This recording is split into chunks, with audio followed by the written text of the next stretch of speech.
Cut him loose, please. Hurricane Harry is a disregard for national security. King Charles. As hurricane season looms over the Atlantic, the United Kingdom finds itself weathering an altogether different tempest: the destructive force of Prince Harry, the Duke of Sussex. In a tumultuous series of events, this royal hurricane unleashed a fierce storm that left the country reeling. The winds of controversy first began to howl when Prince Harry, comfortably situated in his luxurious Montecito residence, exhaled a hot gust of condemnation toward his father's government. In a written statement delivered from the polar Arctic air of a London courtroom, Harry's scathing words rattled the foundations of the United Kingdom, provoking an unprecedented clash. The impact of his words was akin to a Category 5 hurricane, causing immediate and ongoing damage to the nation. While his pursuit of legal action against alleged media malpractice is within his rights, his audacious assault on His Majesty's government crossed a line. By proclaiming the country to be at rock bottom, Harry shattered a long-standing British convention that mandates the royal family's neutrality in domestic politics. It appears that the 38-year-old prince, once the grandson of Queen Elizabeth II and an esteemed army helicopter pilot who served in Afghanistan, missed a crucial lesson on the gravity and responsibility that come with matters of state. Or perhaps, in his pursuit of personal agendas and vendettas, he simply disregards the detrimental effects his words and actions have on his homeland's well-being and security. The origin of this naivety can be traced back to the highly publicized Oprah Winfrey interview in March 2021. During that controversial televised moment, Harry and his wife Meghan, the Duchess of Sussex, insinuated that someone within the royal family harbored racist sentiments. Shockingly, it took 21 months for Harry to deny this implication during an interview with ITV's Tom Bradby in December 2022. Harry's brazen disregard for the sanctity of his position within the monarchy has sent shockwaves through the United Kingdom, leaving its citizens grappling with the repercussions of his actions. The damage caused by this royal storm is far-reaching, as it erodes the very fabric of the nation and undermines its stability. In spite of the harm caused by Harry and Meghan Markle to the Commonwealth of Nations and the UK's reputation within it by allowing implicit accusations to linger, they further exacerbated the damage by associating themselves with Afua Hirsch's derogatory reference to the 56-member alliance as Empire 2.0 during their Netflix series, Harry-Meghan. Consequently, what were initially perceived as grievances within the royal family transformed into insinuations of a malevolent UK seeking to exploit its Commonwealth partners. This not only played into the hands of Russian and Chinese disinformation but also created a constitutional crisis in the UK as a result of Harry's crusade against his own family. Fortunately, for now, King Charles can find solace in the fact that calmer heads are prevailing. Despite being caught off guard by Harry's courtroom actions while traveling in the US to meet with President Joe Biden regarding the war in Ukraine and other critical bilateral matters, British Prime Minister Rishi Sunak temporarily diffused the situation by adhering to the long-standing convention of prime ministers refraining from commenting on members of the royal family. However, the storm stirred by Hurricane Harry remains a lingering issue, posing a threat to King Charles. As a monarch, Charles must also grapple with his role as a father.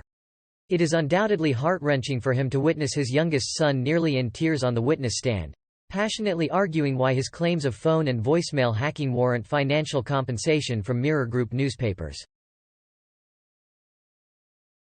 Yet, by breaking royal protocol and criticizing his father's elected government, Harry undermines the sacred principle of separation of powers, akin to the U.S. system, where the royal family abstains from involvement in the affairs of His Majesty's government. This separation of powers serves as the cornerstone not only for the relationship between the monarch and Parliament but also between the monarch and the nation itself. Harry's tumultuous actions risk destabilizing the constitutional monarchy and potentially endangering its existence. Currently, public support for the British monarchy is at an unprecedented low, as revealed by a survey conducted by the National Centre for Social Research. The poll indicated that 45% of respondents either favoured abolishing the monarchy or considered it unimportant. Of particular concern for British royalists is the fact that only 12% of individuals aged 18 to 34 perceive the monarchy as highly significant. While the decision regarding the form of government ultimately rests with the British people, and as outsiders, we should refrain from taking a stance, it is evident that Harry's actions are inflicting additional damage at an inopportune time. Europe, and indeed the entire Western world, including the US, is engaged in a critical battle in Ukraine and potentially soon in Taiwan. This struggle will determine whether liberal democracy or the autocratic models advocated by Russia and China will prevail. Given these circumstances, Harry must transcend his current persona and assume a role of greater statesmanship on the global stage. This is not the time for a defiant prince who carelessly equates fleeting Hollywood fame with true statesmanship. The current global climate demands a sense of gravitas.